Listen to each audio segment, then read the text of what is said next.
Guys already তো তোমরা জেনে গিয়েছো রবার্ট ডাউনি জুনিয়র এমসিইউ তে আবারও ফিরে আসতে চলেছে, তাও আবার ভয়ঙ্কর ভিলেনের ক্যারেক্টারে। বাট এইসব তো আপনাদের সবাই বলতেছে, তবে এই ভিডিওতে আমরা জানবো ডাক্তার ডুন ক্যারেক্টারটা কি পারবে আয়রন ম্যানের মতো এত পপুলারিটি লাভ করতে। সবকিছুই জানবো, শুধু ভিডিওটার সাথেই থাকুন। ভাই গত কয়েক বছর ধরে তো দেখছেনই মার্বেল স্টুডিও থেকে একটার পর একটা মুভি তো আসতেছেই, তবে the Avengers, Age of Ultron, Infinity War, Endgame মুভির মতো কোনো বড় সড়ো হিট দিতে পারেনি। আই নো এখন অনেকজনই বলবেন ভাই ডেডপুল এন্ড ভুলভারিন মুভি তো বক্স অফিস পুরাই কাঁপিয়ে দিচ্ছে, তবে ভাই তারপরও এটা শুধু কিছু দিনের কালেকশন। ম্যান দেখার বিষয় হচ্ছে লাইফ টাইমে কত আয় করে।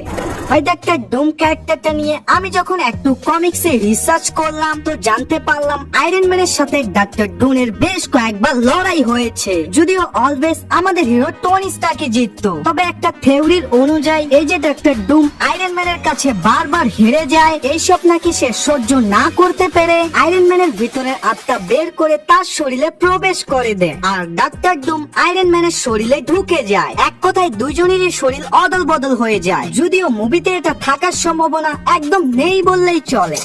তবে হ্যাঁ, ডাক্তার ডুম ক্যারেক্টারটাকে আপনারা কোনো নর্মাল ভিলেন ভাববেন না। ভাই কমিক্স এর অনুযায়ী ডাক্তার ডুন ক্যারেক্টারটা অনেক বেশি অহংকারী, ইভেন কি তার মাথা গরম হলে সে গডের সাথেও লড়াই করতে চলে যায়, এন্ড মাল্টিপল ইউনিভার্স গুলোকে তো সে শুধু নিজের শক্তি প্রমাণ করার জন্যই ধ্বংস করে দেয়। ধরুন ওনার মাস্কটা কোনো ইউনিভার্সে ভুলবশত চলে গিয়েছে, আর ওখানকার লোকজন এটাকে আবর্জনা ভেবে ফেলে দিয়েছে বা পুড়ে দিয়েছে, তো সে যদি এটা জানতে পারে তাহলে সে শুধু ওখানকার লোকজনকে না, পুরো তাদের বিশ্বটাকেই ধ্বংস করে দিবে। তো তাই রবার্ট ডাউনি জুনিয়রকে যে মার্বেল স্টুডিও কোনো নরমাল রোল দিয়েছে, এটার কোনো প্রশ্নই আসে না। ইভেন কি এটা থ্যানোসের থেকেও ডবল পাওয়ারফুল এন্ড ভয়ঙ্কর ভিলেন হতে চলেছে। এন্ড দ্য লাস্ট, প্রথমেই যে আপনাদের বলেছিলাম মার্বেলের বর্তমান একটু খারাপ সময় যাচ্ছে, তো তাই তারা নিজেদের ভালো সময় আনার জন্য আরডিজে কে ব্যাক নিয়ে আসলো। আর হ্যাঁ, ডাক্তার ডুনের টোটাল 2টা মুভি আসবে। প্রথমত 2026 সালে অ্যাভেঞ্জার্স ডুমসডে, দ্বিতীয় মুভি আসবে 2027 সালে অ্যাভেঞ্জার্স সিক্রেট ওয়ার্স। তো তাই সবাই রেডি তো সামনের 2 বছর ভয়ঙ্কর কিছু দেখার জন্য। আর ভাই এইভাবেই ডেইলি ভিডিও পাওয়ার জন্য এখনই আমাদের চ্যানেলটাকে সাবস্ক্রাইব করে রাখুন। Bye bye, love you all guys.